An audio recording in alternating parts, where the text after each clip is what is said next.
दो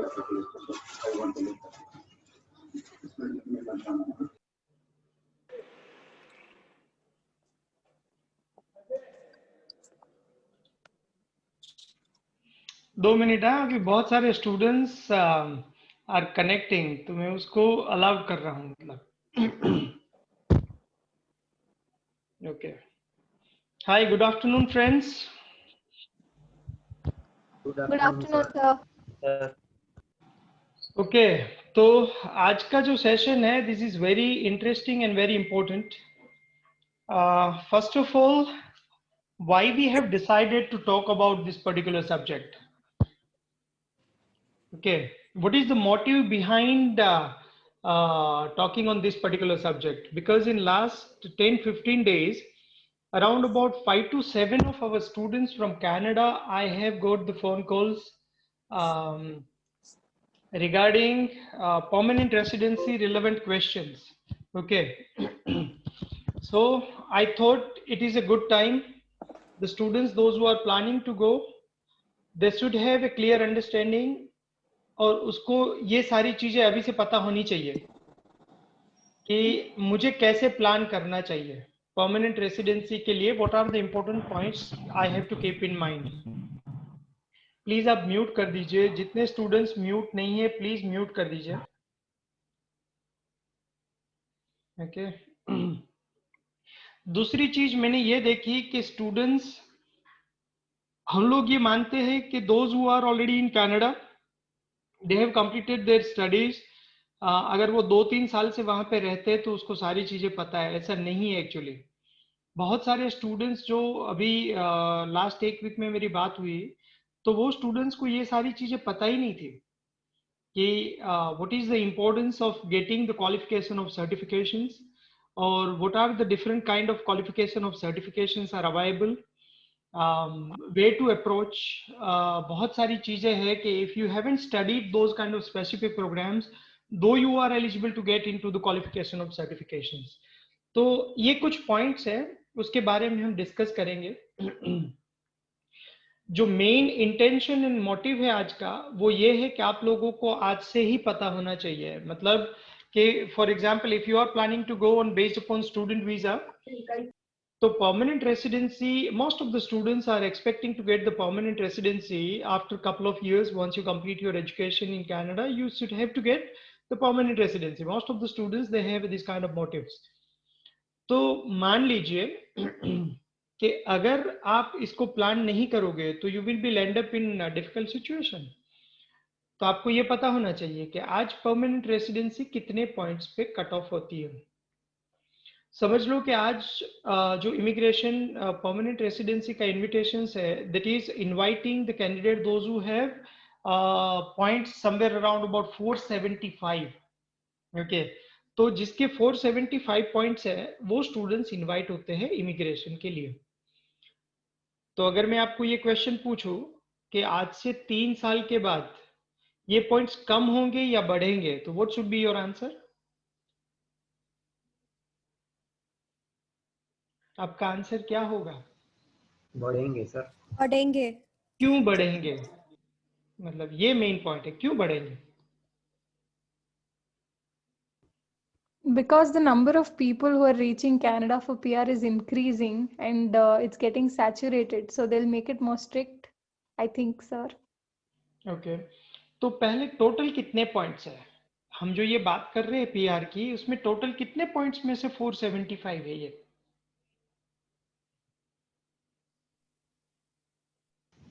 1200 sir. Okay, theoretically 1200 पर practically 600, ऐसा क्यों? तो टोटल 1200 पॉइंट्स जो है, उसमें से human capital value points is somewhere around about, जो ये है एक सेगमेंट, वो 600 पॉइंट्स है, और बाकी के 600 पॉइंट्स जो है वो स्टेट स्पॉन्सरशिप की डायरेक्शन की तरफ से है। तो हमें जो कैलकुलेशन की जो बात सोचनी है वो 600 आउट ऑफ 600 में से हम कितने पॉइंट्स में ऊपर नीचे कर सकते हैं। तो जो मेजर पॉइंट्स है वो कहाँ से आते हैं? मेजर पॉइंट्स जो है वो 3 ही जगह से आते हैं। बाकी के फैक्टर तो ऑलमोस्ट कॉमन है। एक तो एक्सपीरियंस से आते हैं, एक इंग्लिश से आते हैं, और तीसरा जो है वो आता है कि आपकी क्वालिफिकेशन क्या है, मतलब इन विच प्रोफेशन यू आर, और आपकी जो प्रोफेशन है वो रेगुलेटेड प्रोफेशन है या नॉन रेगुलेटेड प्रोफेशन है। ये तीन ही मेजर एरियाज है जहां से इमिग्रेशन के पॉइंट्स मैक्सिमम कवर्ड होते हैं। तो अगर हम ये समझ के चले कि डेवलपिंग कंट्रीज में से most of the people are willing to go to developed country, ये तो एक बरसों से एक ट्रेंड चल रहा है कि डेवलपिंग कंट्री से लोग डेवलप्ड कंट्री की तरफ जा रहे हैं। अगर डेवलप्ड कंट्रीज, जितने डेवलप्ड कंट्रीज अपने रिस्ट्रिक्शंस ज्यादा बढ़ाते जाएंगे, फॉर एग्जांपल आज की तारीख में हम बात करें तो ऑस्ट्रेलिया की इमिग्रेशन डिफिकल्ट हो रही है, न्यूजीलैंड की इमिग्रेशन डिफिकल्ट है, यूएस की इमिग्रेशन भी डिफिकल्ट है। तो ये सारी सिचुएशन में लोगों को अगर कहीं पे जाना है तो कहाँ जाएंगे वो? तो जहाँ पे इमिग्रेशन इज रिलेटिवली इजी, तो वो सिचुएशन में ऐसे स्मार्ट लोगों का जो फ्लो है वो बढ़ता जाता है, इसीलिए पॉइंट्स ऊपर ऊपर की तरफ खींचता जाता है। अगर आप 2 साल पहले की सिचुएशन देखोगे तो 2 साल पहले यही पॉइंट कुछ समवेयर अराउंड अबाउट 435 430 के बीच में परमानेंट रेसिडेंसी के लिए हुआ करता था, जो आज 475 पे चला गया है। ओके, तो हम लोग आज जो प्लान करेंगे वो समवेयर अराउंड अबाउट 480 के नजदीक नजदीक में अगर हम रहेंगे तो कॉन्फिडेंटली वी कैन से कि परमानेंट रेसिडेंसी मिलना बहुत ही जरूरी है। तो कैसे मिलेगी उसके लिए हम प्लान कर सकते हैं। ओके, तो जो पिछले वीडियो में हमने इंपॉर्टेंस के लिए बात किया था कि अगर आप, बहुत सारे स्टूडेंट्स मिसअंडरस्टूड हुए थे, तो मैं एक क्लियर हिंदी क्लियर लैंग्वेज में बताता हूं कि अगर आप, वो उस टाइम पे सिनेरियो डिफरेंट था, हमने जब पहला विचार विमर्श जब जो प्रेजेंट किया था और परमानेंट रेसिडेंसी के कैलकुलेशंस को समझाया था, that time scenario was different. उस टाइम पे ये था कि most of the courses are going to be offered online, तो आप लोग भारत में ही रहने वाले थे और आप ऑनलाइन पढ़ने वाले थे। तो मैंने ये बताया था कि आप यहाँ पे पढ़ाई करते हो, साथ साथ में 1 साल का एक्सपीरियंस आप बनवा लीजिए। मतलब 1 साल आप काम करके अगर आपका 1 साल का एक्सपीरियंस इंडिया में हो जाएगा तो आपको पीआर की टूवर्ड्स में बहुत अच्छे बेनिफिट्स मिल सकते हैं। पर आज सिनेरियो थोड़ा सा चेंज हो गया है क्योंकि अभी इमिग्रेशन डिपार्टमेंट ओपन हो गया है, वीएफएस ओपन है, बायोमेट्रिक्स हो रही है, पासपोर्ट के लिए रिक्वेस्ट आ रही है, वीजा ग्रांट होके आ रहा है, everything is start becoming normal. तो जो स्टूडेंट्स के पास एक्सपीरियंस है वो तो बहुत अच्छा है, जिसके पास एक्सपीरियंस बन गया है वो भी सही है। अगर किसी के पास एक्सपीरियंस नहीं है, वीजा फाइल हो चुकी है, सब कुछ डन हो चुका है, तो डोंट वरी। पहला मैसेज मेरा क्लियर आपके पास पहुंच गया कि अगर उस टाइम पे हमने बात की थी तब आप इंडिया में रहने वाले थे, इसीलिए मैंने बोला था कि unnecessary don't waste your time, it's better you can involve yourself into any kind of employment and get the offer letter and job experience कर लीजिए। पर अगर नहीं है तो कोई उतनी डरने की चीज नहीं है, आपके फिर भी पीआर के पॉइंट्स हो जाएंगे। ओके, आज हम वर्क एक्सपीरियंस के पॉइंट के ऊपर डिस्कशन करेंगे। दूसरी जो पॉइंट हम डिस्कस करेंगे वो इंग्लिश के ऊपर कि आईएलटीएस भी इंपॉर्टेंट है। ओके, कुछ स्टूडेंट्स होते हैं जो स्टूडेंट्स की टेक्निकल लर्निंग्स, उसकी मान लो कि अगर कोई फार्मेसी का बच्चा है तो उसकी फार्मेसी बहुत अच्छी है, उसने पीयूबीसी भी कर लिया, लाइसेंस भी ले लिया, पर इंग्लिश इज एवरेज, मतलब he is not too good in English. तो मतलब उसको 8777 नहीं भी आते हैं तो भी आप डोंट वरी अबाउट इट। अगर आपको 8 और 3 मॉड्यूल्स में 6.5 बैंड और लिसनिंग में अगर 8 लाते हो तो भी आप मैनेज कर लोगे, कोई प्रॉब्लम नहीं है। ओके, तो हम कुछ सिनेरियोज को पहले कैलकुलेट करके अंडरस्टैंड करने का ट्राई करते हैं। आज का हमारा जो मेन ऑब्जेक्टिव है उसमें से फार्मेसी के बच्चे कितने हैं, आप थोड़ा सा आपके हैंड को रेज कर दीजिए इसमें ही, फार्मेसी वाले फटाफट, तो ताकि मुझे 1-2 पॉइंट्स आपको स्पेशल समझाने हैं वो समझा सकूं मैं। ओके ओके ओके, ज्यादातर फार्मेसी वाले ही आ रहे हैं। ओके ओके, चलो ठीक है, कोई बात नहीं, नॉन फार्मेसी वालों को भी समझाएंगे, don't worry about it. Pharmacy में पहले तो एक क्लियर कर लेता हूं, क्वालिफिकेशन ऑफ सर्टिफिकेशंस एक्चुअल में है क्या। चलो यहां से हम पहले इसको स्क्रीन शेयर में जाते हैं।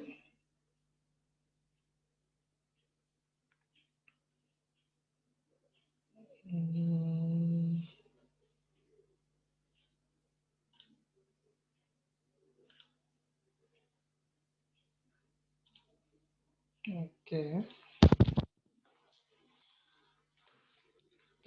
आपको स्क्रीन दिख रही है? Yes, sir. sir. Okay, Yes, sir. Canada, ये आपने सीआरएस तो देख लिया है। सीआरएस का जो ये कैलकुलेटर है वो अभी उसके ऊपर थोड़ा सा काम कर लेते हैं। ओके,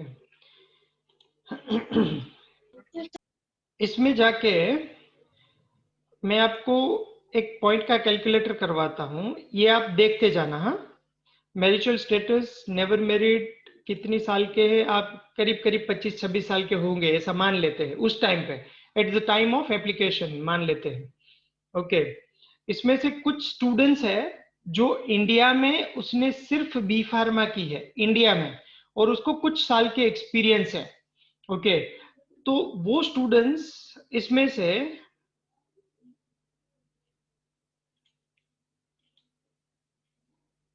ओके, वो स्टूडेंट्स यहाँ पे क्या पसंद करेंगे?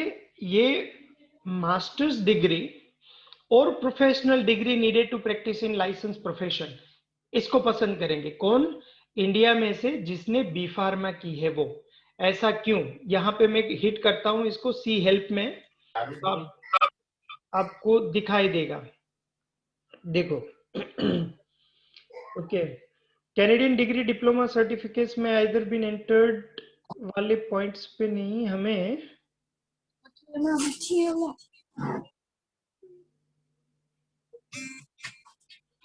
बैचलर क्वालिफिकेशन,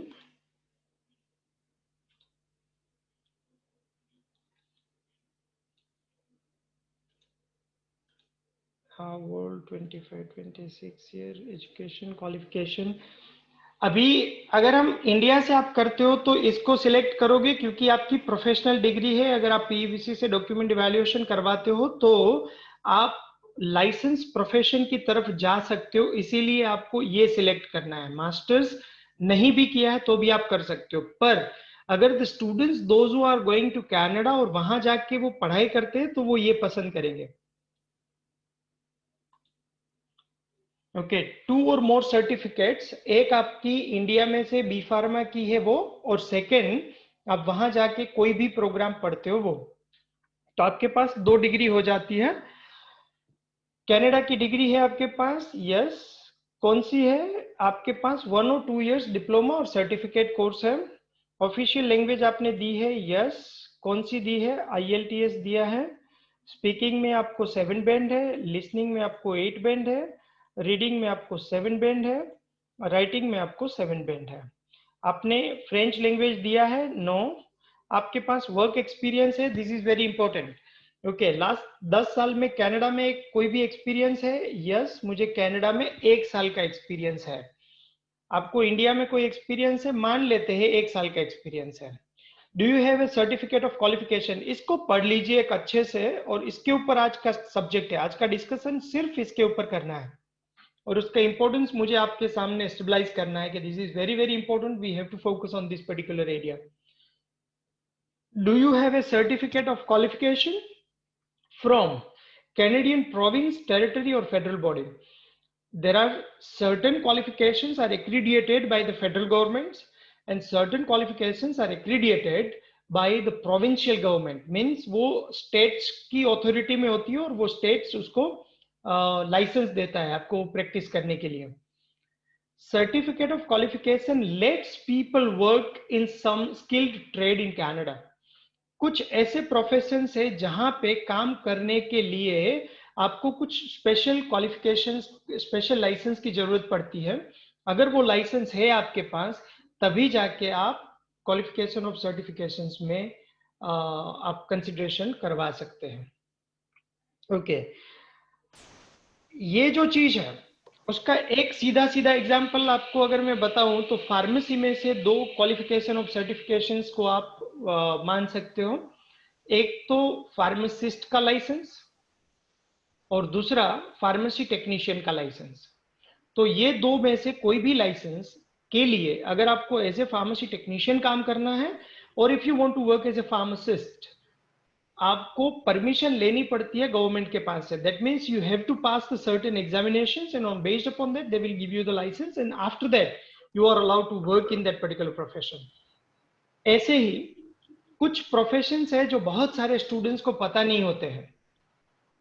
जैसे कोई स्टूडेंट्स अगर CLT में पढ़ता है, केमिकल लेबोरेटरी टेक्नीशियन में पढ़ता है, जैसे पहले तो मोटे मोटे से कुछ प्रोफेशंस के नाम मैं बता देता हूं, that's comes under the qualification of certifications में. Pharmacy technician, pharmacist, practical nursing, registered nurse, उसके बाद paralegal, financial planner, certified accountant, ऐसे बहुत सारे हैं. और ट्रेड इंजीनियरिंग में भी बहुत सारे हैं. कुछ प्रोविंस में टेक्नोलॉजिस्ट भी आते हैं, कुछ जैसे केमिकल लेबोरेटरी टेक्नीशियन है तो वो केमिस्ट भी उसमें आ सकता है. तो आपको आपके जो प्रोफेसर्स है, आपके वहाँ पे इंटरनेशनल डिपार्टमेंट्स है, वहाँ पे डिस्कस करने के लिए जाना पड़ेगा आपको. You have to ask what kind of certifications you can get after completion of this program. What kind of other extra licensing exams you can give that can allow you to become specialized professionals. Like for example, अगर आपने CLT की पढ़ाई की है, chemical laboratory technician की, तो you have an opportunity. You can work in waste water management की certifications, water quality assurance की management की कोई सर्टिफिकेशंस, या तो एनवायरमेंटल एनालिस्ट की सर्टिफिकेशंस. तो हर एक प्रोग्राम के साथ कुछ ना कुछ सर्टिफिकेशंस के कोई ना कोई पॉइंट्स होंगे. तो आपको ये जानना है कि how you can get those kind of certifications, because ये सर्टिफिकेशन से बहुत बड़ा फायदा हो सकता है. जैसे कोई मैकेनिकल इंजीनियर है और उसको अगर मान लो कि सर्टिफाइड वेल्डर बनना है, सर्टिफाइड ये प्रोफेशन में जाना है, तो उसकी रिक्वायरमेंट क्या है, उसकी एग्जाम्स पास करते हैं तो उसको स्पेशल सर्टिफिकेट्स मिलते हैं, and on based upon that they can find out the better job. Okay, तो अभी मैं यहाँ पे यस करता हूँ. लेबर मार्केट में से LMIA बहुत चल रहा है भारत में से. वहां पे भी लोग आपको ये बोलते हैं कि आप 20 लाख रुपए दे दीजिए, 10 लाख रुपए दे दीजिए, मैं आपको LMIA दे देता हूँ. पर आप म्यूट कर दीजिए प्लीज, म्यूट कर दीजिए. ओके, तो ये चीजें, हमें ऐसी चीजों में इन्वॉल्व नहीं होना है. Do you have A nomination of province?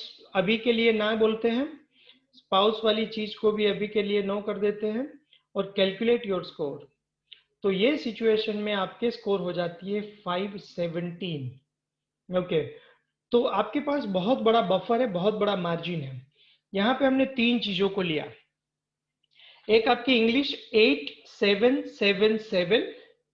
दूसरी चीज हमने ली कनाडा में आपका 1 साल का एक्सपीरियंस, इंडिया में 1 साल का एक्सपीरियंस, और आपके पास कोई सा भी क्वालिफिकेशन ऑफ सर्टिफिकेशन है, तो 517 पॉइंट्स बनते हैं.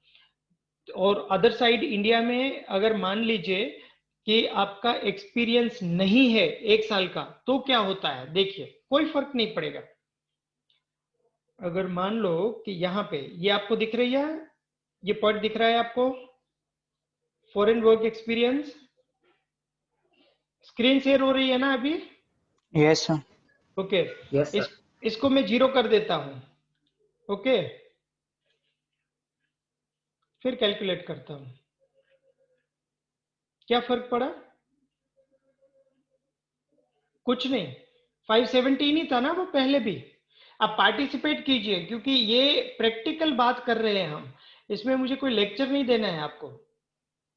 तो कंक्लूजन क्या हुआ कि आपकी इंग्लिश में 8777 है.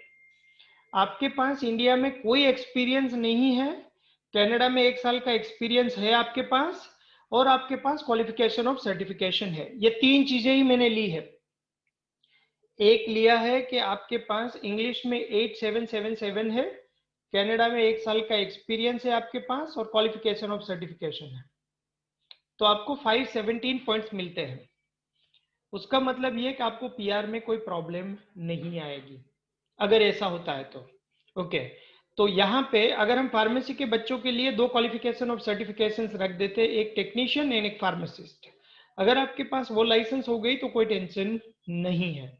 अगर मान लो कि कोई केमिकल लेबोरेटरी टेक्नीशियन में पढ़ता है, और केमिकल लेबोरेटरी टेक्नीशियन में उसने क्वालिफिकेशन ऑफ सर्टिफिकेशन नहीं की है, इंडिया से उसने B फार्मा या तो BSc या तो कुछ भी किया है, वहां पे उसको इंग्लिश में 8777 है, और किसी भी इंडस्ट्री में एज ए केमिस्ट उसको 1 साल का एक्सपीरियंस है, तो हम क्वालिफिकेशन ऑफ सर्टिफिकेशन को हटा देते हैं।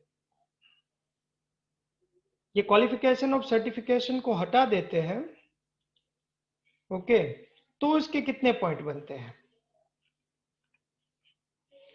तो उसको 467 पॉइंट्स बनते हैं। समझ में आया? आपको इंग्लिश में 8777 है, कनाडा में 1 साल का एक्सपीरियंस है, और आप वहां पे आपने केमिकल लेबोरेटरी टेक्नीशियन की पढ़ाई कर ली है, तो आपको जो पॉइंट मिल रहे हैं 467 है। अभी ये सिचुएशन में अगर हम इंडिया का 1 साल का एक्सपीरियंस अगर जोड़ेंगे तो मैटर विल बी चेंज्ड।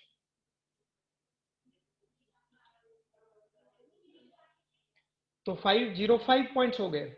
अब सिचुएशन क्या बनी कि अगर आपके पास इंडिया में 1 साल का एक्सपीरियंस है, कनाडा में 1 साल का एक्सपीरियंस है, आपने कोई पीबीसी पास नहीं किया, आपने फार्मेसी टेक्नीशियन भी पास नहीं किया, सिंपल सा सीएलटी बायोटेक या तो किसी कंप्यूटर इंजीनियर वाले बच्चे ने कंप्यूटर इंजीनियरिंग किया, ऐसे कोई भी कोर्स कर लिया और इंग्लिश में 8777 बैंड्स है, तो आपको 505 पॉइंट्स बनते हैं। ये सिचुएशन में आपका इंडिया का एक्सपीरियंस बहुत ही काम आएगा। अब कुछ स्टूडेंट्स ये बोलेंगे कि तो सर मैं 1 साल एक्सपीरियंस करके जाऊं, ऐसा जरूरी नहीं है। अगर आपके पास प्रीवियस टाइम है, या तो आपने जो प्रीवियस आपकी ड्यूरिंग ग्रेजुएशन भी आपने कोई फार्मेसी वाले बच्चे अगर फार्मेसी टेक्नीशियन का एक्सपीरियंस बताते हैं तो भी चलेगा। कोई स्टूडेंट्स जो इंजीनियरिंग वाले हैं वो इंजीनियरिंग असिस्टेंट या तो ऐसे कोई डिप्लोमा प्राइवेट सर्टिफिकेशंस के बेस पर अगर कोई कोर्स का एक्सपीरियंस बताते हैं वो भी चलेगा। तो अननेसेसरी अगर आप वेस्ट नहीं करना चाहते हो टाइम तो कोई जरूरत नहीं है, ओके। ये 3-4 सिनेरियोज में से आपको कोई डाउट क्वेश्चन है तो पूछ लीजिए, या तो आप ये पॉइंट्स के ऊपर डिस्कस कीजिए।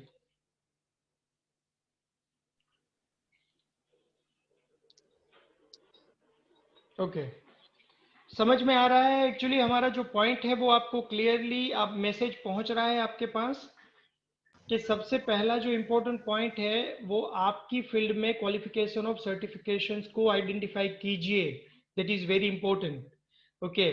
सेकेंड इंपॉर्टेंट चीज ये है कि उसकी रिक्वायरमेंट क्या है, what is the procedure to get the license. जैसे कुछ स्टूडेंट्स हैं, खास करके फार्मेसी वाले स्टूडेंट्स है, फॉर एग्जांपल अगर उसने फार्मेसी टेक्नीशियन की पढ़ाई नहीं की है एंड उसको फार्मेसी टेक्नीशियन बनना है, तो वो बन सकता है। किसके बेस पर बन सकता है? वो किसी भी एग्जाम नहीं लिखी है तो भी वो फार्मेसी टेक्नीशियन की असेसमेंट में जा सकता है। दूसरा, अगर किसी स्टूडेंट्स ने फार्मासिस्ट की क्वालिफाइंग एग्जाम नहीं, सिर्फ इवैल्यूएटिंग, सिर्फ पहली एग्जाम अगर किसी ने पास कर ली, तो without studying pharmacy technician he can get into pharmacy technician. मैं आपके साथ ये स्क्रीन शेयर करता हूं और समझाता हूं ये पॉइंट,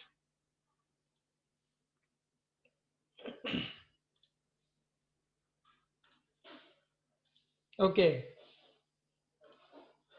ये आप पीवीसी की वेबसाइट पे जाओगे तो पीवीसी की फार्मेसी टेक्नीशियन की क्वालिफाइंग की प्रोसेस है। देखो मैं कहां से जाता हूं वो दिखाता हूं आपको। आप समझ लीजिए कि आपने गूगल में सर्च किया pharmacy technician licensing process in Canada ऐसा करके, तो आपके सामने ये पीवीसी की वेबसाइट आ जाएगी। तो ये पीवीसी की वेबसाइट जब आप खोलोगे तो उसमें फार्मेसी टेक्नीशियन क्वालिफाइंग में जाना है। दिस इज द स्क्रीन, आपके सामने है स्क्रीन, दिख रही है ना? Yes sir. Yes sir. Yes sir. यहाँ पे जाओगे, इसमें नीचे जाके यहाँ पे क्लिक करो pharmacy technician certification pathway, okay. तो इसको जब क्लिक करोगे तो यू गेट दिस डायग्राम। ये प्रोसेस 2 साल पहले थी, बीच में 1 साल बंद हो गई थी, अब फिर से चालू हुई है। इसको क्लोजली देखना।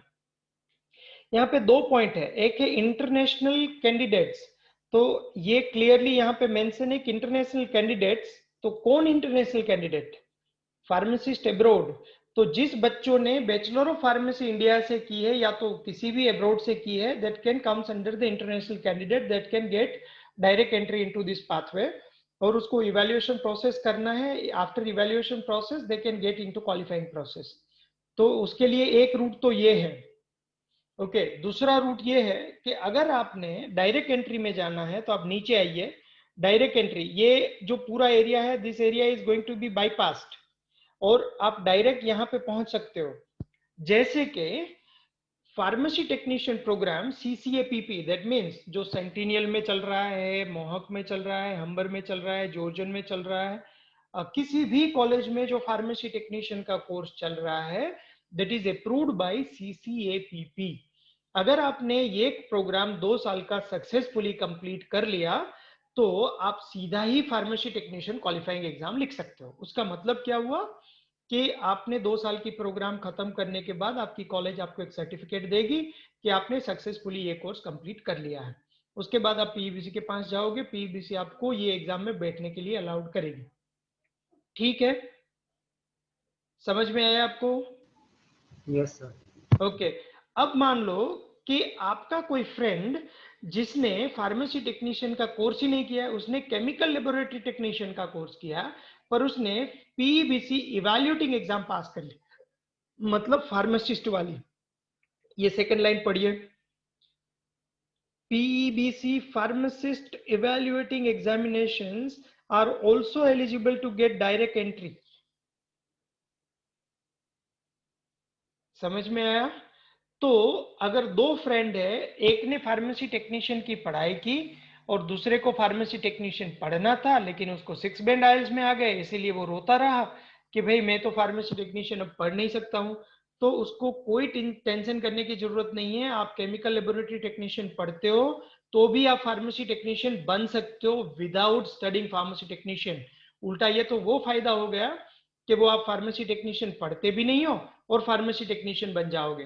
तो अगर ये सिचुएशन में अगर आपको कोई पूछे कि इवैल्यूएटिंग एग्जामिनेशन की वैल्यू कितनी है, तो आप ये बता सकते हो कि फार्मेसी टेक्नीशियन के कोर्स के जितनी कीमत है और उतना टाइम जितनी कीमत है, मतलब $35,000 to $37,000 and 2 years. That is the cost of pharmacy technician qualifying, pharmacy technician evaluating examination cost. If you are going in September intake, for example, and if you are appearing the exam in January, in 4 months, if you are not working, if you are not earning anything, don't regret, don't get depressed about your friends are earning and you are not earning, because ultimately you are saving, you are earning $37,000.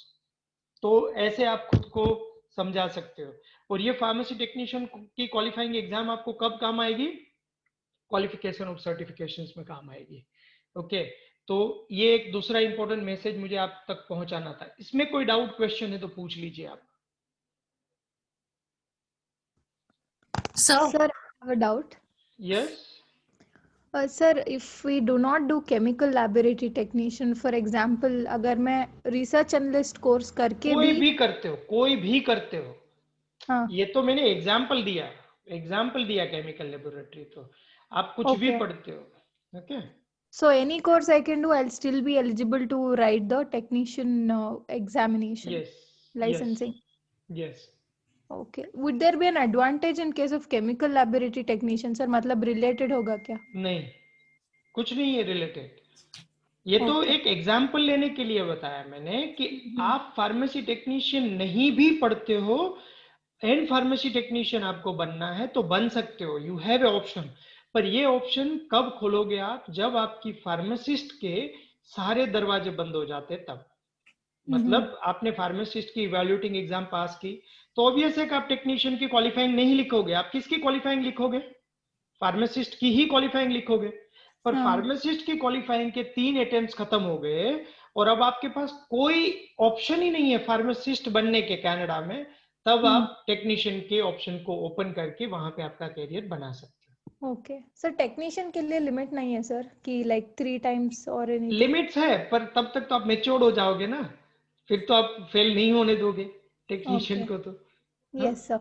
Okay, okay sir. और कोई question? Yes sir, technician का course complete करने के बाद suppose evaluating नहीं लिखा है या लिखा है जो भी है, तो टेक्नीशियन का टैग लेने के लिए भी एग्जाम लिखना पड़ता है? यस। चलो मैं इसको ऑफिशियल लैंग्वेज में आपको बताता हूं। फार्मेसी में 3 टाइटल्स है, कनाडा में 3 टाइटल्स है। एक है फार्मासिस्ट, दूसरा है फार्मेसी टेक्नीशियन और तीसरा है फार्मेसी असिस्टेंट। ये समझ में आ गए? 3 टाइटल समझ में आ गए जॉब रिस्पॉन्सिबिलिटी के बेस से? Yes sir. ओके। अब pharmacist is regulated profession since the beginning, सालों से वो रेगुलेटेड था। मतलब the candidate those who want to work as a pharmacist they must have to get the license, और license लेने के बाद ही वो फार्मासिस्ट एज ए फार्मासिस्ट काम कर सकता है। ऐसा रेगुलेशन बिगिनिंग से था, बहुत सालों से था। फार्मेसी असिस्टेंट कभी भी रेगुलेटेड नहीं है। फार्मेसी असिस्टेंट मतलब उसका मतलब ये हुआ कि आप जैसे कनाडा में पैर रखते हो, आप कनाडा में जाके आप किसी भी फार्मेसी स्टोर में इंटरव्यू के लिए जा सकते हो। यहां से जाने के बाद सीधा ही इंटरव्यू के लिए जा सकते हो और आप किसी भी फार्मेसी ओनर को बोल सकते हो कि sir I have done bachelor of pharmacy, I have a good communication skill, I have a good counselling skills and मुझे over the counter medication management के बारे में पता है। Do you have any position available for pharmacy assistant? तो वो आपको straight रख सकता है, उसको कोई रिस्ट्रिक्शन नहीं है, कोई रेगुलेशंस की जरूरत नहीं है। तो पहले ये 2 प्रोफेशन क्लियर हो गए आपको कि फार्मासिस्ट रेगुलेटेड है मतलब लाइसेंस चाहिए, टेक्नीशियन बनने के लिए लाइसेंस नहीं चाहिए, कोई भी काम कर सकता है as long as your employer is convince with your competency standards. ये 2 पॉइंट समझ में आया आपको? Yes sir. 4-5 लोग जवाब दीजिए मुझे, ताकि मुझे समझ आए कि मैं जो बोल रहा हूँ। Yes yes yes sir. Okay. अब ये दोनों के बीच में फार्मेसी टेक्नीशियन है। अब हम बात करते हैं दुनिया के बाकी सारे देश की। तो दुनिया में बाकी सारे देश इंक्लूडिंग इंडिया में technician is non regulated profession. Australia में नॉन रेगुलेटेड है, यूएस में भी ऑलमोस्ट नॉन रेगुलेटेड है, न्यूजीलैंड में भी नॉन रेगुलेटेड है, इंडिया में भी नॉन रेगुलेटेड है। मतलब एज ए असिस्टेंट जो आपकी रिस्पॉन्सिबिलिटीज है, वैसे ही ये सारे देश में आपको टेक्नीशियन को ट्रीट किया जाता है। पर कनाडा ने क्या सोचा, 2015 से उसने ये सोचा कि जो मंडेन एक्टिविटीज है, जो फार्मासिस्ट डे टू डे में छोटी मोटी काम में जो इन्वॉल्व हुआ करता है, तो उसकी वजह हम टेक्नीशियन को थोड़ा सा रेगुलेटेड कर दे, टेक्नीशियन को थोड़ी सी और रिस्पॉन्सिबिलिटीज दे दे, ताकि फार्मासिस्ट थोड़ा फ्री हो जाए। तो फार्मासिस्ट जितना फ्री होगा उतना वो मैक्सिमम टाइम पेशेंट के साथ स्पेंड करेगा, तो he is going to deliver more cognitive service instead of simple dispensing process. तो 2015 से फार्मेसी टेक्नीशियन एक रेगुलेशन में आया, और तब से उसने डिसाइड किया कि those who want to work as a technician and those who want to hire someone as a technician, the candidate must have a license to practice as a technician. तो ये समझो कि आप अगर टेक्नीशियन का course पढ़ने जाते हो, तो वो पढ़ाई के बाद आपको लाइसेंस नहीं मिलती है टेक्नीशियन की, सर्टिफिकेट मिलता है। आपको बोर्ड के पास जाना पड़ेगा, मतलब पीवीसी के पास जाना पड़ेगा, एग्जाम लिखनी पड़ेगी क्वालिफाइंग की, उसके बाद आपको फार्मेसी टेक्नीशियन का लाइसेंस मिलेगा and then you are allowed to practice as a technician. I hope समझ में आया होगा आपको। Yes sir. Yes sir. एक मिनट, क्या છે मैं નથી देखा था, નથી એટલે मैं જોયું પણ ત્યાં મને કેમ દેખાણું નહીં, ચેક નહીં પાર્ટિસિપેશન્સ માં તો એડમિટ ઓન 5 લોકો છે વેટિંગ। ओके हाँ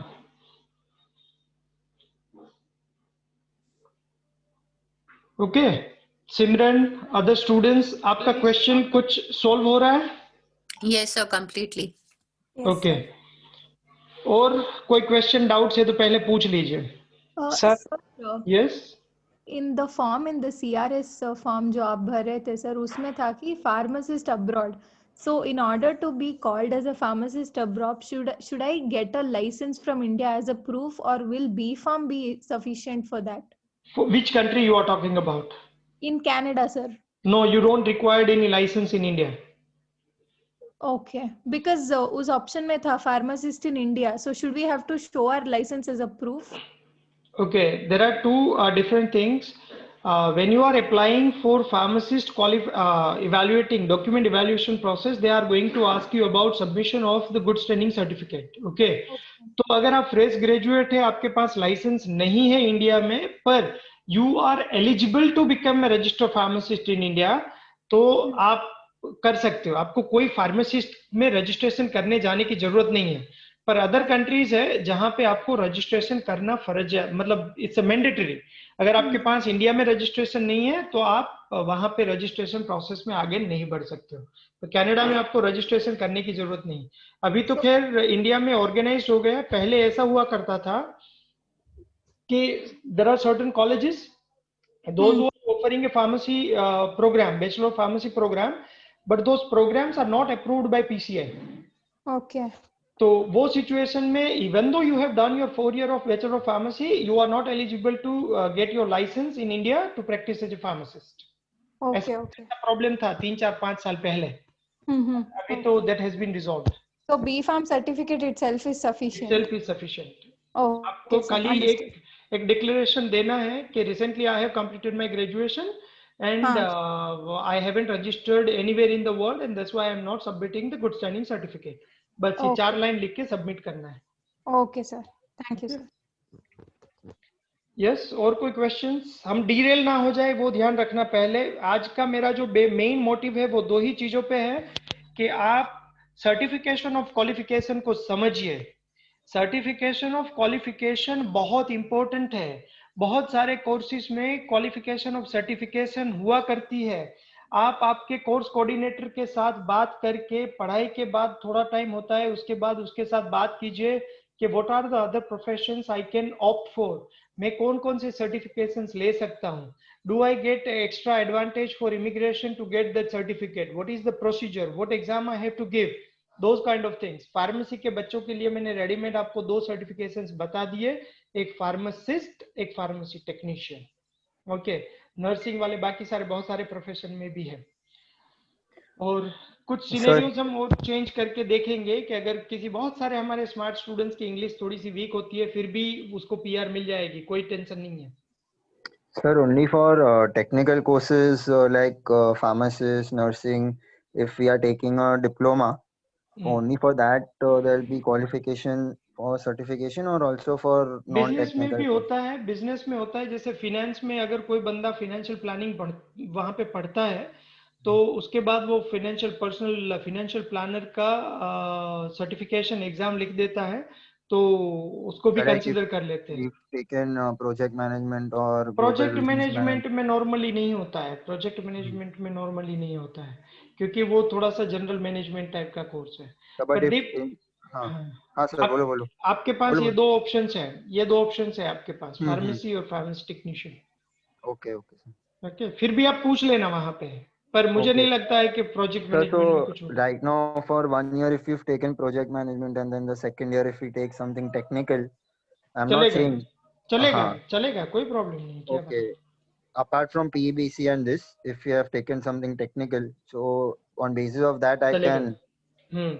देखो आपके पास है ना दीप, एक अच्छा वो अपॉर्चुनिटी है. आप कॉनेस्टोगा में जा रहे हैं ना आप? हाँ सर. तो कॉनेस्टोगा में समझ लीजिए कि आपने प्रोजेक्ट मैनेजमेंट खत्म करने के बाद 1 साल का फूड क्वालिटी एश्योरेंस कर लिया. ओके. फूड क्वालिटी एश्योरेंस के ऊपर अगर आपको 1 साल का एक्सपीरियंस मिलना बहुत इजी है और आप 8777 ले लोगे और 1 साल का इंडिया में एक्सपीरियंस कर लोगे, 505 पॉइंट्स हो गए. आपका सिनेरियो तो मैंने अभी डिस्कस कर लिया, समझ लो. समझ में आया आपको मैंने क्या बोला? 1 साल का इंडिया का एक्सपीरियंस, 1 साल का कनाडा का experience, no PEBC, no pharmacy, no technician, nothing. Okay. 1 साल का फूड क्वालिटी एश्योरेंस का एक्सपीरियंस कनाडा में, 1 साल का एक्सपीरियंस इंडिया में, इंग्लिश में 8777. ओके. आपके 505 पॉइंट्स और आपको पीआर मिल जाएगी. तो क्या आप मेरा भी केस डिस्कस कर सकते हो कि मुझे इंडिया में 1 साल का एक्सपीरियंस लेना चाहिए या नहीं? लेना चाहिए ना. मान लो कि आप भी ऐसा ही कर लो, आप कोई भी XYZ प्रोग्राम पढ़ने के लिए चले जाओ, इंडिया में आपको 1 साल का एक्सपीरियंस होगा ओके सर अभी तो नहीं है ना, तो मतलब अभी अगले नहीं। साल अप्लाई देखो करूँ? कृतिका, मैं अभी ऑफ बीट बात कर सकता हूँ, ये प्लेटफॉर्म पे मैं कुछ ऐसी चीजें बात नहीं कर सकता हूँ, पर आप समझ जाओ, इंडिया में आप ड्यूरिंग ग्रेजुएशन आप टेक्निकल फार्मेसी टेक्नीशियन का एक्सपीरियंस लेना is not difficult situation. Okay sir. समझ रहे हो मैं क्या भाषा बोल रहा हूँ? Yes sir. ओके, मतलब मैं नहीं बोल सकता हूँ, ये प्लेटफॉर्म पे मैं नहीं बोल सकता हूँ कि आप यस ऐसा सर। कर लो, पर ये it's not a difficult situation, it's very easy. Okay sir.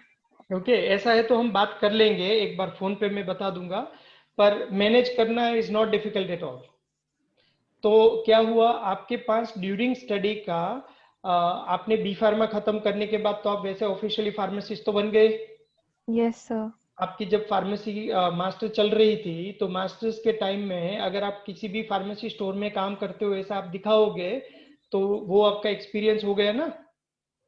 Yes sir, ये आपने कल भी बताया था, बट ये मुझे समझ नहीं आया था कल भी। अभी आया समझ यस सर। कि अभी नहीं आया समझ में? सर मैं आपको कल कॉल करूंगी और फिर और डिटेल में बात करेंगे। ओके, तो क्या हुआ, आपका 1 साल का इंडिया का एक्सपीरियंस हो गया, आपका मास्टर्स हो गया इंडिया में, और आप कनाडा 1 साल का या तो 2 साल का कोई सा भी प्रोग्राम लेके जाते हो, जो पढ़ाई की है उसके बेस पर आप मिनिमम टेक्नीशियन लेवल का, अगर आपका 1 साल का कनाडा में एक्सपीरियंस है और आपकी इंग्लिश में 8777 है, तो आपको 505 पॉइंट्स हो जाएंगे। Yes sir. और सर मैंने अपने लिए, चलो मैं बाद में कल आपको कॉल करके बताती हूँ। नहीं नहीं, बोल दो अभी, अब मतलब जो मैं सर तो वो ये मैंने अपने लिए कोर्सेज शॉर्टलिस्ट करे थे, तो आई डिसाइडेड कि रिसर्च एनालिस्ट और रेगुलेटरी अफेयर्स। तो इज इट इनफ या फिर मैं और कोर्सेज भी डिस्कवर करूँ नहीं ठीक है, फिलहाल फर्स्ट ईयर के? ये ठीक है, पर आप एक कुछ टेक्निकल प्रोग्राम रखो तो अच्छा है मेरे हिसाब से। सर जैसे कि? जैसे कि फूड क्वालिटी एश्योरेंस हो गया, या तो फार्मा फूड, अगर अभी तो बंद कर दिया उसने, पता नहीं नया कौन सा चालू करेंगे, क्योंकि टेक्निकल में थोड़ी सी अपॉर्चुनिटी, आपने वैसे तो QA/QC किया हुआ है ना इंडिया में। यस सर, ओके, मास्टर्स तो में फिर किया है। ठीक है, तो कोई चिंता नहीं, वो आप उसके बेस पर भी जॉब कर सकते हो, इजीली मिल जाएगी। Okay okay sir, thank you. Done. Okay, और कोई सर क्वेश्चंस? हाँ बोलिए। मास्टर्स करने के बाद only one, apart from Canada, Australia में 1 ईयर एक्सपीरियंस चलता है क्या, या एक 1 या मिनट 2 इयर्स? एक मिनट, कैनेडा मीन्स आप आप दूसरे ऑस्ट्रेलिया कंट्री? चले गए, ऑस्ट्रेलिया आप हाँ चले गए फॉर एग्जांपल, इफ हाँ you are going to Australia, और वहां पे आपने आपकी 2 साल की पढ़ाई कर ली, पहले तो ऑस्ट्रेलिया में 1 साल की पढ़ाई नहीं चलेगी, क्योंकि if you are studying 1 year program, Australia में क्वालिफिकेशन का जो स्ट्रक्चर्ड है वो ऐसे होता है कि normally the people are saying the masters means the 4 semesters और 3 सेमेस्टर्स, ये ऑस्ट्रेलिया की लैंग्वेज है। ऑफिशियल लैंग्वेज ये है कि ऑस्ट्रेलिया में 4 सेमेस्टर का मास्टर होता है।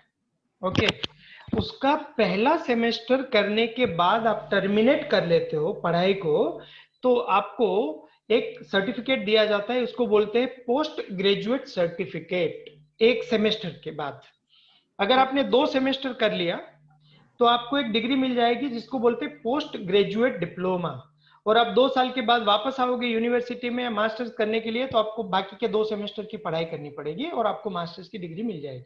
That is the qualification structure in Australia. Okay. नहीं, सपोज हमने इंडिया से ही किया है मास्टर्स, फिर जॉब भी यहाँ पे एक्सपीरियंस किया है, then will go to after writing the exam CAT, तो चलता है क्या, वो काउंट होगा? KPS अगर आपने पास कर लिया तो आपका यहाँ पे जितना एक्सपीरियंस है वो काउंट होगा, पर KPS पास करने के बाद आपको ऑस्ट्रेलिया में से किसी भी स्टेट्स में से स्पॉन्सरशिप लेना पड़ेगा। ओके, तो अगर आपको स्टेट स्पॉन्सरशिप मिलेगा तभी आपके PR के पॉइंट्स बनेंगे, अदरवाइज आपके PR के पॉइंट्स नहीं बनेंगे। Okay sir. Okay okay, thank you. Done. तो दूसरी चीजें कुछ मैं आपके साथ शेयर कर लेता हूं ताकि हमें पता चले, फिर इसके कैलकुलेशंस देखते हैं। ओके, सर मेरा नाम श्रावंती है। Yes Shravanti. Yes, good evening sir. Yes. I'm talking for the first time with you. So actually मैंने B Farm और M Farm किया है and I have an experience about 7 years as a market research analyst Okay. in healthcare domain. Hmm. Now I wish to move to Canada. Hmm. So actually मैं अपने domain में भी options explore कर रही हूँ and my ultimate goal is to pursue to be a pharmacist in Canada. I want to move along with my family. Hmm. So मुझे I mean इसके बारे में थोड़े doubts है. I mean the path I need to choose, the exams which I need to write and others. Okay. Okay, Sravanti. First thing I would recommend is you have to appear for general IELTS. Okay. Target to score 87777. Okay. 8 आप listening में लाइए, बाकी 3 modules में 7 bends लाइए. Okay. और आपके husband को भी एग्जाम लिखवा दीजिए IELTS का. उसके बाद आप क्या कीजिए, ये जो मैंने वेबसाइट जो बताई थी ना CRS की, हाँ, वो CRS की वेबसाइट पे जाइए, आपके पॉइंट्स को काउंट कीजिए. पॉइंट्स को काउंट करने के बाद आपके पॉइंट्स कितने होते हैं, 475 के करीब करीब होते हैं, तो आपको डायरेक्ट इनविटेशन टू इमिग्रेशन आ जाएगा और आप इमिग्रेशन PR लेके यहाँ से जा सकते हो. ठीक है. ओके. उसके बाद जैसे ही आपको PR के पॉइंट्स 475 से अप हो रहे हैं, आपको इनविटेशन मिल गई, उसी टाइम पे आप क्या करो, इंडिया में बैठ के आप PVC इवैल्यूएटिंग एग्जाम के लिए रजिस्टर्ड कर लो. तब तक कोरोना का ये जो पेंडेमिक है वो थोड़ा सा सब्सिडाइज हो जाएगा, इजी हो जाएगा. इंडिया में से आप प्रोमेट्रिक सेंटर से एग्जाम लिख लो. प्रोमेट्रिक सेंटर्स बहुत जगहों पे एग्जाम कंडक्ट करता है इंडिया में, तो आप PVC इवैल्यूएटिंग एग्जाम इंडिया से लिख सकते हो. जब तक आपका इवैल्यूएटिंग एग्जाम का रिजल्ट आएगा तब तक आपकी PR का आंसर भी आ जाएगा. आप जैसे यहाँ से माइग्रेट करते हो, आप सीधा अल्बर्टा माइग्रेट हो जाइए. अल्बर्टा माइग्रेट हो जाओ या तो नोवा स्कोशिया माइग्रेट हो जाओ. तो वहां पे आप जो PVC इवैल्यूएटिंग एग्जाम के बेस पर आप सीधा ही वहां पे क्या कर सकते हो, आपकी इंटर्नशिप को स्टार्ट कर सकते हो, ट्रेनिंग स्टार्ट कर सकते हो.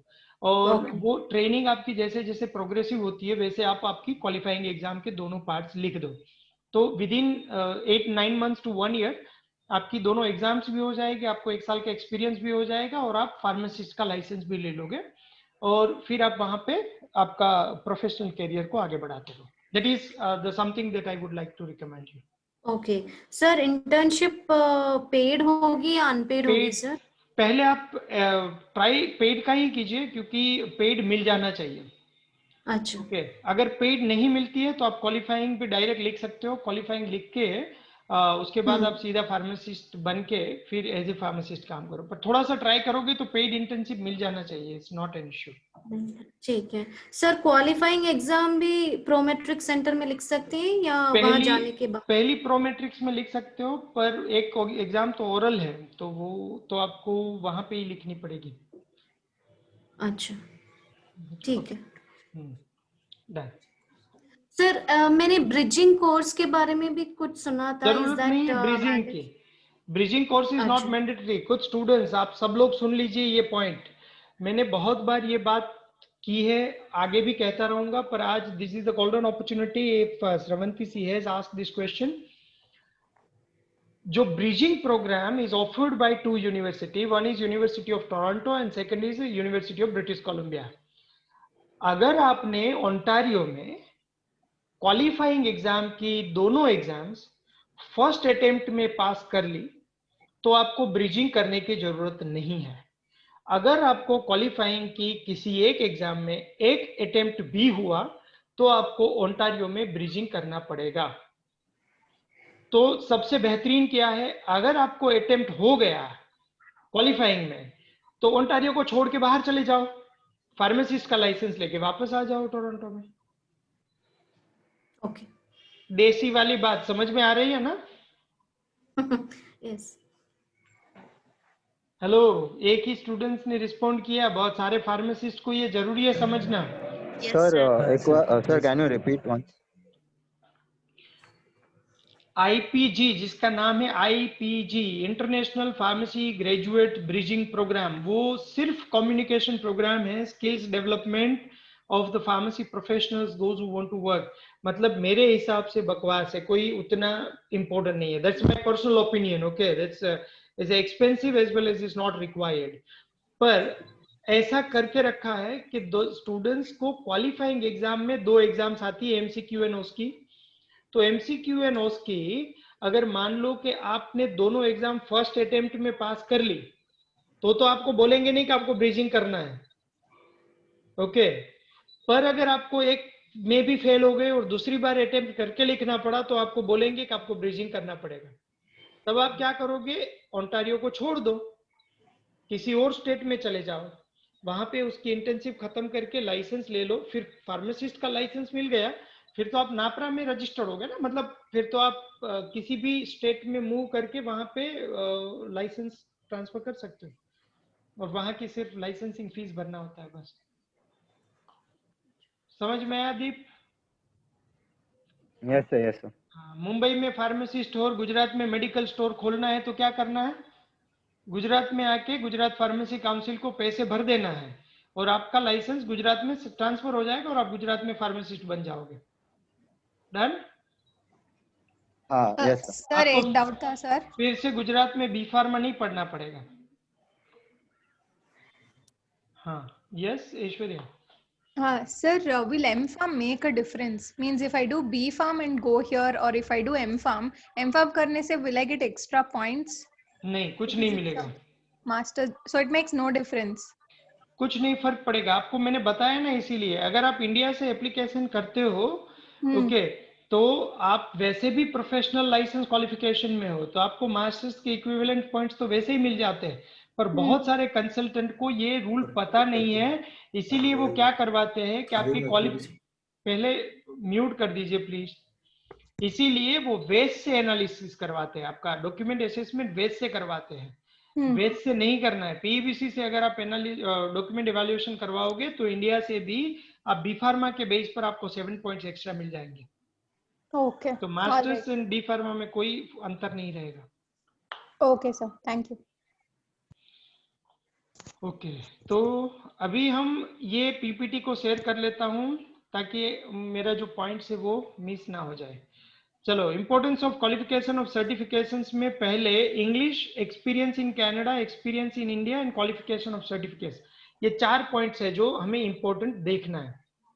पहला सिनेरियो, इंग्लिश में जिसको 8777 आ गए, 1 साल का एक्सपीरियंस इंडिया में है, 1 साल का कनाडा में है, और क्वालिफिकेशन ऑफ सर्टिफिकेशन है, तो 517 पॉइंट्स होंगे। तो अब आप बताइए कि आपको पीआर मिलेंगे नहीं मिलेगा? मिलेगा, 100% मिलेगा, कोई डाउट नहीं है मिलना नहीं मिलना ऐसा। तो किसी को पूछना भी नहीं है पीआर मिलेगा नहीं मिलेगा, क्योंकि 475 जो अभी आज का कट ऑफ है, हम 517 की बात कर रहे हैं।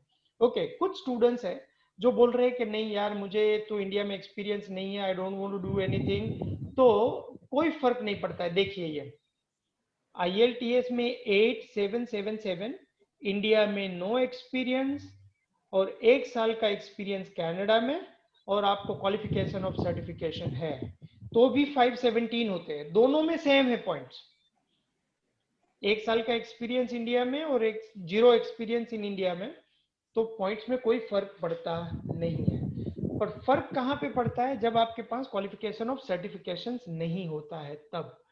तो वो सिचुएशन को अगर आप देखोगे, तो अब देखिए कि आपके पास क्वालिफिकेशन ऑफ सर्टिफिकेशन भी नहीं है, मतलब कि आपने फार्मासिस्ट की लाइसेंस एग्जाम भी नहीं की है और फार्म टेक्नीशियन की लाइसेंस एग्जाम भी नहीं की है, या तो किसी और भी एग्जाम नहीं की है, पर आपके पास 1 साल का इंडिया में और 1 साल का कनाडा में एक्सपीरियंस है। ये किसको मैंने? दीप को समझाया था और कृतिका को समझाया था। और IELTS में 8777 है, तो भी आपके 505 पॉइंट्स हो रहे हैं। तो don't worry about it, okay. पर यही सिचुएशन अगर आप बदल दोगे कि आपका इंडिया में भी एक्सपीरियंस नहीं है, कनाडा में भी एक्सपीरियंस नहीं है 1 साल का, पर आपने फार्मासिस्ट की लाइसेंसिंग एग्जाम पास करके फार्मासिस्ट बन गए हो और आपके पास इंग्लिश में 8777 है, तो भी एक्सपीरियंस के बिना भी आपके पॉइंट्स हो सकते हैं पीआर के। समझिए, ये पॉइंट बहुत ही इंपॉर्टेंट है, बहुत बहुत बहुत। किसके लिए बहुत इंपॉर्टेंट है? the candidate, those who are going for 2 years study, during the 2 years study they manage to get their license to practice as a pharmacist. Licence मिल गया, इंग्लिश भी रेडी है, पर एक्सपीरियंस नहीं है, तो भी आपकी प्रोफाइल बना दीजिए 477। विदाउट 1 साल का एक्सपीरियंस भी आपको पीआर मिल सकती है। दिख रहा है ना आपको? Yes, sir. Okay, that means it's not required you need 1 year experience in Canada. Okay, though you can get it. Okay, Bhagyesh, ये कलाकारी हम बाद में करेंगे। ओके, 505, 517, 477। ओके, अभी ये देखिए, कुछ स्टूडेंट्स ऐसे हैं कि जो टेक्निकली बहुत ही स्मार्ट है, पर उसकी जो इंग्लिश है वो उतनी अच्छी नहीं है। तो 8, 6.5, 6.5, 6.5 ही अगर आपके आ गए, इंडिया में एक्सपीरियंस नहीं है आपका, अगर आपने कनाडा में 1 साल का एक्सपीरियंस और लाइसेंसिंग एग्जाम कर ली, तो 493 तो भी पीआर मिल जाएगा। मतलब एक्सपीरियंस नहीं है तो भी पीआर का चांस है। अगर आपकी इंग्लिश थोड़ी सी वीक है और क्वालिफिकेशन और सर्टिफिकेशन मैनेज कर लिया तो भी पीआर मिल जाएगा। अगर आपने मान लो कि परमानेंट रेसिडेंसी के इंडिया में एक्सपीरियंस नहीं है तो भी पीआर के चांसेस है। अगर आप वहां पे कनाडा में एक्सपीरियंस 1 साल का ले सकते हो, पीबीसी नहीं कर पा रहे हो या तो कुछ और कोई लाइसेंसिंग नहीं कर पा रहे हो, इंडिया में 1 साल का एक्सपीरियंस मैनेज कर लिया तो भी पीआर हो जाएगा। समझ रहे हो? I am giving U A various kind of mixing बता रहा हूं, ताकि आप खुद को वहां पे प्लॉट कर सको and you can think about the which scenario is best suit to me. समझ में आ रहा है आपको? सर कनाडा का एक्सपीरियंस कितना, मतलब full time experience? Full time experience during work permit, post study work permit. Okay okay, तो ये भी एक इम्पोर्टेंट पॉइंट था। अभी तक आपके पास पीआर के लिए बहुत सारे सिनेरियोज मैंने बना के दिए। पीबीसी नहीं होता है तो डोंट वरी, आप ऐसा फील्ड में जाइए जहां पे आपको 1 साल का एक्सपीरियंस हो जाना चाहिए। इंडिया का 1 साल का एक्सपीरियंस मैनेज कर लीजिए, पॉइंट हो जाएंगे, पीआर मिल जाएगा। सेकेंड चीज, आप अगर वहां पे एक्सपीरियंस भी नहीं है, कनाडा में भी नहीं है, इंडिया में भी नहीं है, इंग्लिश अच्छा है, पीबीसी पास करके 2 साल में विदिन 2 इयर्स में फार्मासिस्ट बन गए तो भी पीआर मिल जाएगा विदाउट एक्सपीरियंस। थर्ड सिनेरियो में, अगर आपकी इंग्लिश थोड़ी सी ठीक ठाक है, मीडियम है, और आपने क्वालिफिकेशन और सर्टिफिकेशन कर लिया तो भी पीआर मिल जाएगा। पर ये चीजें कुछ आपको दिमाग में रखनी है कि आप कितनी भी अच्छी इंग्लिश है, समझो कितनी भी अच्छी इंग्लिश है, 8,777 है अगर आपके पास, पर आप क्वालिफिकेशन और सर्टिफिकेशन नहीं ले सकते और फील्ड की जॉब नहीं ढूंढ सकते हो तो पीआर मिलना बहुत ही मुश्किल है। दिख रहा है आपको 427 पॉइंट्स है। How it's possible to get 427 में पीआर मिलेगी? क्योंकि आज ही 475 पे पीआर मिल रही है। That make sense? समझ में आ रहा है? आपको कुछ करना पड़ेगा। इसका मतलब ये है कि आपकी इंग्लिश अच्छी है, you have to work upon something during your study to make yourself ready for the jobs. तो जॉब्स के लिए रेडी होने के लिए क्या करना पड़ेगा? You have to build your professional networkings with the other people, those who are in the field. And the second important thing is you have to start getting the field relevant experience, जिसको हम बोलते हैं कि आप volunteering कीजिए। Volunteering से आपका resume बनेगा तो जॉब मिलेगी। इंग्लिश अच्छा है तो ओवर कॉन्फिडेंस में मत आ जाना। 1 साल का कनाडा का एक्सपीरियंस जरूरी है, और ऐसे स्टूडेंट्स के जिसमें क्वालिफिकेशन ऑफ सर्टिफिकेशंस के प्रोविजंस नहीं होते हैं, खास करके इंजीनियरिंग मैनेजमेंट के बच्चे, तो ऐसे स्टूडेंट्स को 1 साल का कोई ऐसा एक्सपीरियंस इंडिया में ड्यूरिंग ग्रेजुएशन का होना जरूरी है। This is a must. तो आप आगे को फोरकास्ट अच्छे से कर पाओगे। Okay, that make sense? मैं इतना गला फाड़ फाड़ के बोल रहा हूँ, दैट मेकिंग सेंस? आपको समझ में तो आ रहा है ना? Yes, sir. ओके, चलो ये देखिए कि आपकी इंग्लिश थोड़ी सी वीक है।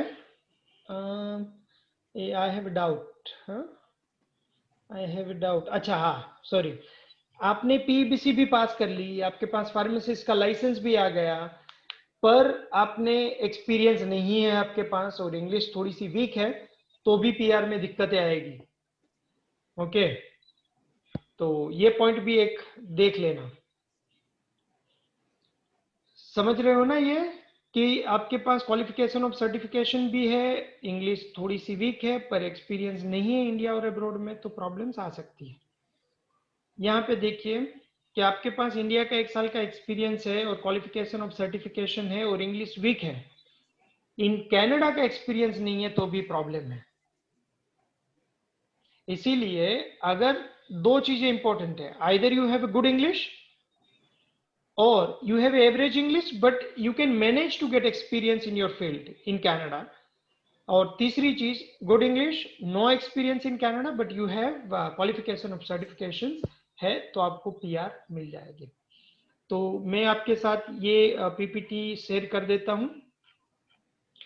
यहां से कैसे शेयर करते हैं वो मुझे पता नहीं है, आप तो ले सकते हो ना, या तो अगर YouTube में रखेंगे तो आप डाउनलोड कर लेना उसको, और अदरवाइज आप स्क्रीनशॉट ले लीजिए। सर इसके ऊपर यस સર જે તમે સ્લાઇડ નંબર 6 પર જે ડિસ્કસ કર્યું કે જેમાં 477 સ્કોર થાય છે, કયું એક જ મિનિટ કન્ફ્યુઝન ના થાય 477 હા।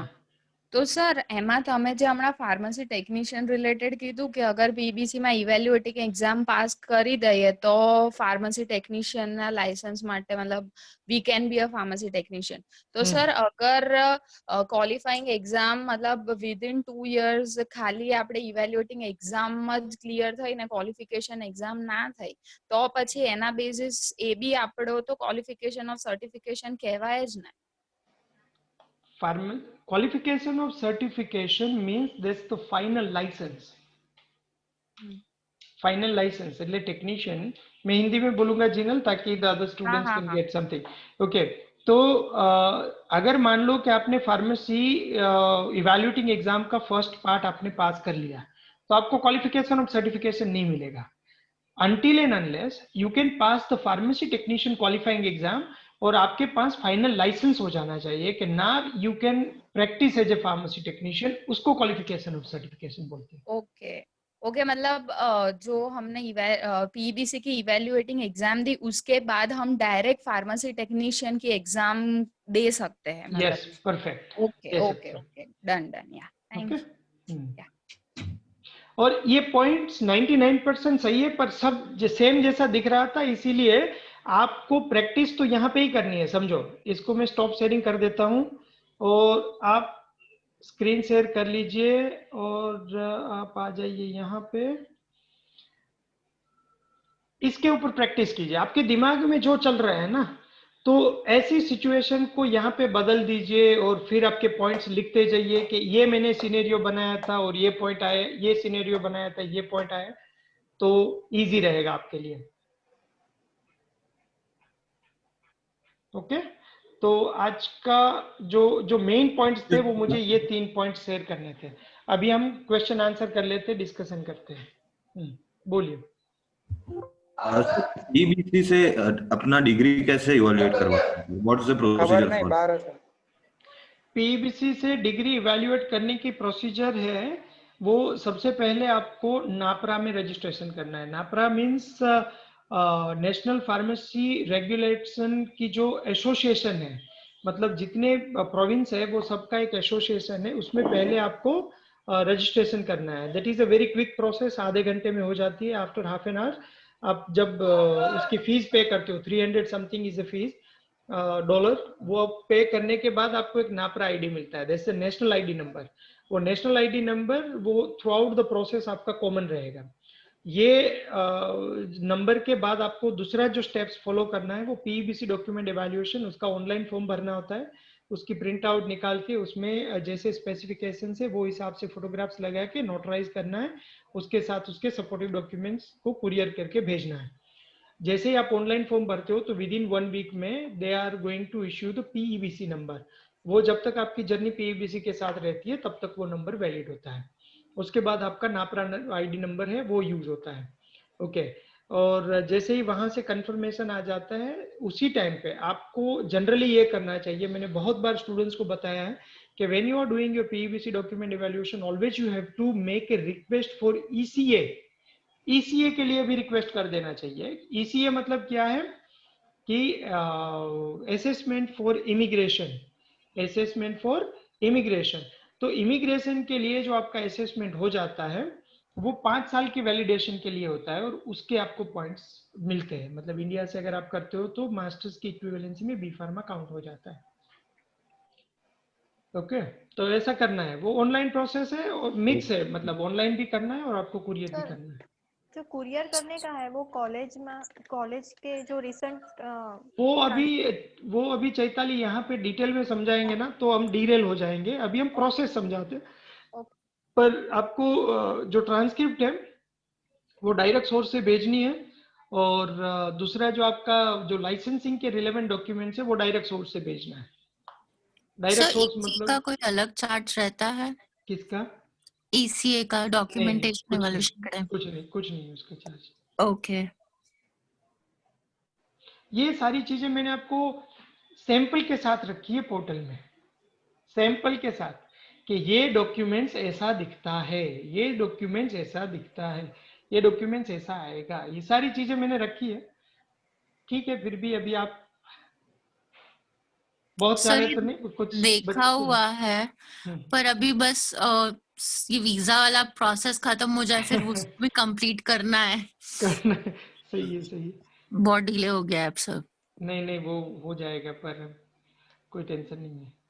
और दूसरी चीजें चलो ये तो सब आप क्वेश्चन पूछते रहिए, पर बहुत सारे स्टूडेंट्स आजकल मुझसे बातें करते हैं, बहुत सारे स्टूडेंट्स वहां जाने के बाद वो डाउन फील करना चालू करते हैं, डिप्रेशन में आ जाते हैं, लोनलीनेस फील होती है, फिर उसको ऐसा लगता है कि यार मेरे फ्रेंड्स जो कर रहे हैं वो सही है, मैं कर रहा हूँ वो गलत है, ओवरवेल्म्ड हो जाते हैं, बहुत सारी चीजों में फंस जाते हैं। तो आप हो सके उतना खुद को ऑर्गेनाइज रखिए, don't worry about too much materials को गैदर मत कीजिए, जितना है उतना कम से कम मटेरियल का यूज कीजिए। ज्यादा से बहुत सारे स्टूडेंट्स मुझे ये बोलते हैं कि सर मैंने एक बार वीडियो देखा, जब दूसरी बार वीडियो देखा तो मुझे बहुत ज्यादा क्लियरिटी मिली, तीसरी बार देखा तो और बहुत सारा नया जानने को मिला। तो आई वुड रिकमेंड कि आप कोई एक मटेरियल को पकड़ के रखिए और वीडियोस को थोड़ा 1-2 बार फ्रीक्वेंसी में देखिए। यहाँ पे किसी स्टूडेंट्स को ऐसा फील हुआ है पहली बार देखा और दूसरी बार देखा तो उसको बहुत ज्यादा समझ आया, बहुत सारे स्टूडेंट्स है बोलते हैं। तो आप बहुत ज्यादा ये मटेरियल पढ़ू, वो पढ़ू, वहां से पढ़ू, यहाँ से पढ़ू, ये चक्कर में अगर आप आ जाओगे तो बहुत डिप्रेशन में चले जाओगे और इतना ओवरवेल्म्ड मटेरियल आपके पास आ जाएगा कि आप उसको हैंडल नहीं कर पाओगे। इसीलिए सारी कंडीशंस सेम ही होती है, सेम ही बुक्स में डिस्क्राइब होता है, आपको कंडीशन को समझना है और उसकी अप्लाइड क्वेश्चंस को हैंडल करना है। ऐसा नहीं है कि आपको सीधे सीधे क्वेश्चंस आने वाले हैं। ओके तो don't get into the mug up concept, आप कॉन्सेप्ट्स अंडरस्टैंड करके उसकी अप्लाइड लर्निंग को समझिए। यहाँ पे किसी को ऐसा लगा कि हमारे जो पोर्टल या तो क्लास के जो वीडियोस है वो 2 बार सुनने से उसको कुछ और समझ में आया, ऐसा कुछ? हाँ, ऐसा होता है? Yes sir, of course. Yes sir. Okay तो ये प्रैक्टिस को फॉलो कीजिए और बहुत अननेसेसरी मटेरियल यहाँ से वहां से गैदर करना उतना जरूरी नहीं है, क्योंकि हर वीक में 2-3 स्टूडेंट्स का ऐसे फोन आता है कि सर मुझे लग रहा है कि I want to give up, नहीं लिखनी एग्जाम, नहीं करना है, ये कहाँ पे आ गए, इससे तो अच्छा इंडिया में था, कनाडा में इतना ये है, ये मैं क्यों कर रहा हूँ, ये मैं क्यों पढ़ रहा हूँ। बहुत सारी प्रॉब्लम्स आएंगी, डोंट वरी, हम एक दूसरे को सपोर्ट करेंगे, एक दूसरे को मदद करेंगे और we have to pass through this journey. Okay तो हो जाएगा, कोई टेंशन नहीं है। और कोई क्वेश्चन है इसके रिलेटेड तो आप बता दीजिए। और हाँ बोलिए सर, जो 1 year experience in Canada you told for PR points, should it be in relevant field or can it be any job? Relevant field मतलब आपकी नॉक कैटेगरी बी लेवल की होनी चाहिए। आप अगर सबवे में काम करते हो और हॉस्पिटैलिटी में पढ़ाई की है तो वो उसको रिलेवेंट मान सकते हो, पर आपने कुछ अलग पढ़ाई की और सबवे की जॉब है वो उसको रिलेवेंट नहीं मान सकते। And the points will differ for every province, right sir? नहीं, प्रोविंस में वो प्रोविंस अगर आपको ऑथोराइजेशन देता है जैसे वो आपको स्पॉन्सरशिप देता है तो फिर कोई टेंशन नहीं है, फिर तो आपके पॉइंट्स हो ही जाएंगे क्योंकि स्पॉन्सरशिप मिल गई है स्टेट की। पर स्टेट की स्पॉन्सरशिप नहीं मिलती है तभी प्रॉब्लम होती है, और हम अभी यही सोच के चलते हैं कि स्टेट स्पॉन्सरशिप के बिना हम कहाँ पे स्टैंड करेंगे। ओके, और LMI के बिना मतलब आपको जॉब ऑफर जो है वो नहीं है आपके पास, तो आप कहाँ पे स्टैंड करते हो? ये 2 पॉइंट्स के बिना ही हम काम कर रहे हैं, अभी सोच रहे हैं। Okay sir. ओके, अभी कुछ क्वेश्चन है यहाँ पे चैट में, उसको एक बार देख लेते हैं। Please explain NOC skill type. NOC skill type Vraj का क्वेश्चन था। नेशनल ऑक्यूपेशन कैटेगरी OABC ऐसा करके होता है। ये समझिए कि आप अगर एज ए टेक्नीशियन काम करते हो तो that is comes under B, pharmacist काम करते हो तो A। ओके, तो किसी भी जनरली असिस्टेंट टेक्नीशियन का जो लेवल है वो B में कंसिडर करते हैं। नॉर्मली ऐसा होता है। To be called as a pharmacist abroad should I apply and get the license from India? वो तो ऐश्वर्या का क्वेश्चन हो गया सॉल्व। ओके, व्रज का question, what are the part of pharmacy technician exam, how many stages are there? आपको तो qualifying एक ही लिखनी है। अगर इवेल्युएटिंग से स्टार्ट करोगे तो इवेल्युएटिंग लिखना है, फिर क्वालिफाइंग लिखना है। अगर आप आपकी अब्रॉड फार्मासिस्ट अभी वहां पे भी अंडर पाइपलाइन है, वो सोच रहे हैं नई प्रोसेस को एनालाइज करने के लिए कि what are the evaluation process they have to apply. तो अभी के लिए ये जो प्रोसेस है वो रिसेंटली अपडेट हुआ है, पहले अभी 2-3 महीने पहले नहीं था ये। ओके, और 2 साल पहले था। ओके, और रोहन का क्वेश्चन है, sir if I am able to manage the experience certificate but not able to show in bank statement then accepted as a foreign experience in Canada? Rohan, it should be okay. During graduation आप बता सकते हो कि case में काम किया था, तो I don't think any problem हुई। ओके, कर सकते हो। पर कभी भी इंक्वायरी में वो रिस्पॉन्ड करना चाहिए। Okay, sir, if we have a pharma license then also we need good standing certificate. Pharmacy में अगर आपके पास license है श्रेयांश, तो good standing certificate देना पड़ेगा, otherwise that's called illegal things. अगर आपके पास pharmacist का license नहीं है तो आपको good standing देने की जरूरत नहीं है, एक खाली आपको एक डिक्लेरेशन, सेल्फ डिक्लेरेशन बना के भेज देना है बस। पर अगर है आपके पास फार्मेसी का लाइसेंस इंडिया में तो प्लीज गुड स्टैंडिंग के लिए अप्लाई करना जरूरी है। ओके, तो ये सारे क्वेश्चंस भी एड्रेस हो गए। अब और कोई क्वेश्चन है तो पूछ लीजिए। यस सर, मेरा एक डाउट है। श्रवंती हियर। श्रवंती बोलिए। सर, आपने जैसे कहा कि मेरा PR का प्रोसेस अभी चालू है, मतलब मैं based on my experience I have applied for PR and I am getting ready for my IELTS exam, right? So जैसे आपने कहा इंडिया में प्रो मेट्रिक सेंटर से PEBC का फर्स्ट इवैल्यूएशन एग्जाम लिख के बाद में अल्बर्टा और नोवा स्कॉशिया में जाके इंटर्नशिप करें, बाद में क्वालिफाइंग एग्जाम अटेम्प्ट करें। बाद में मतलब साथ में? साथ में, yes. So I am not trying to be negative, but अगर कोई भी सिचुएशन ऐसा आ जाए कि मेरा क्वालिफाइंग एग्जाम थ्रू ना हो पाए, so what is the situation, sir? You have to be a technician. Based upon evaluating exam, you have another door is open to approach for the pharmacy technician qualifying exam and become the pharmacy technician. That's the only option. And the third option is the whatever background experience that you have in India, based upon that you have to find out the employment job and आप pharmacy को quit कर दीजिए और market research analytics में job करके वहाँ पे settle हो सकते हो। अच्छा सर, और एक डाउट है सर। मेरा हस्बैंड का भी B.Pharm ही है सर, पर उनका सर्टिफिकेशन यहाँ पे नहीं है, मतलब तो कोई बात नहीं, कोई जरूरत नहीं। सो जैसे आपने कहा कि एक डिक्लेरेशन फॉर्म भरना है, so what is the process?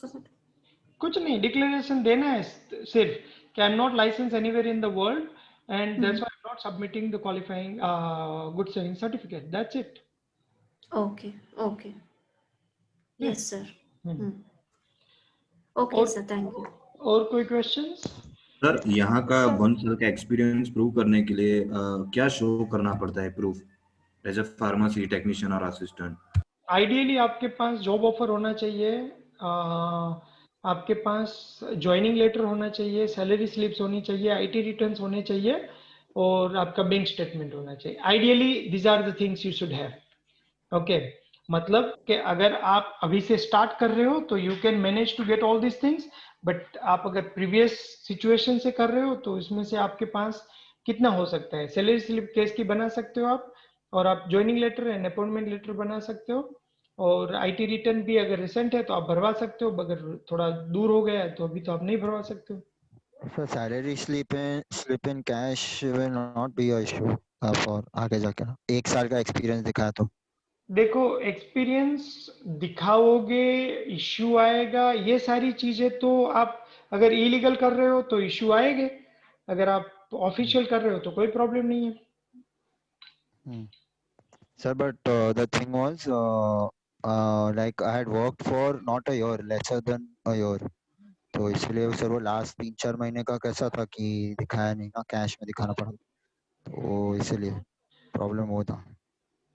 वो अलग सिचुएशन है, मतलब मुझे पता नहीं है, ऑफिशियली ये डॉक्यूमेंट्स चाहिए और आपके पास जो डॉक्यूमेंट्स है उसको आपको मैनेज करना है। श्रेयांश, आईटी रिटर्न वाला रिटर्न नहीं, ये WRITEN वाला नहीं। Okay, IT means income tax और रिटर्न मींस रिटर्न। आपने जो इनकम टैक्स भरा है तो उसका एक फाइनल सर्टिफिकेशन आता है, वो आईटी रिटर्न बोलते हैं उसको, इनकम टैक्स का। हाँ यस, ये वाला आईटी मतलब इनकम टैक्स। आपने 1 साल में आपने 2 लाख रुपए की कमाई की तो आपको गवर्नमेंट को शो करना पड़ता है कि you have earn 2 lakh rupees from this things. Okay good, और कोई क्वेश्चन है तो पूछ लीजिए।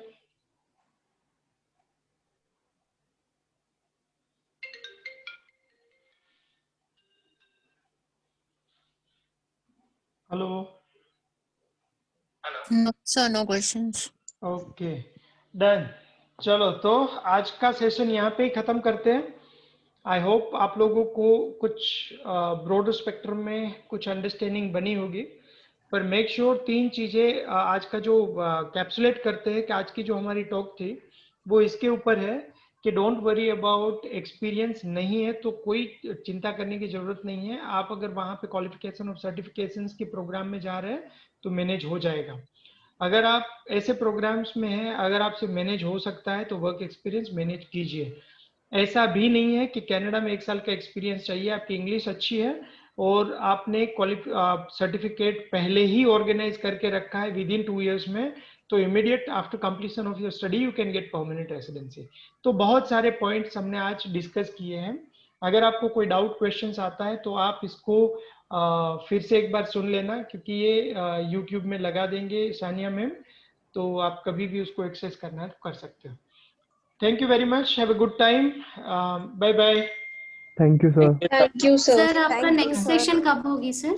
वो आपको मैसेज कर देंगे, हाँ मैसेज कर देंगे नेक्स्ट सेशन। चलो okay, bye bye, thank you sir. Thank you. Bye bye, take care, bye.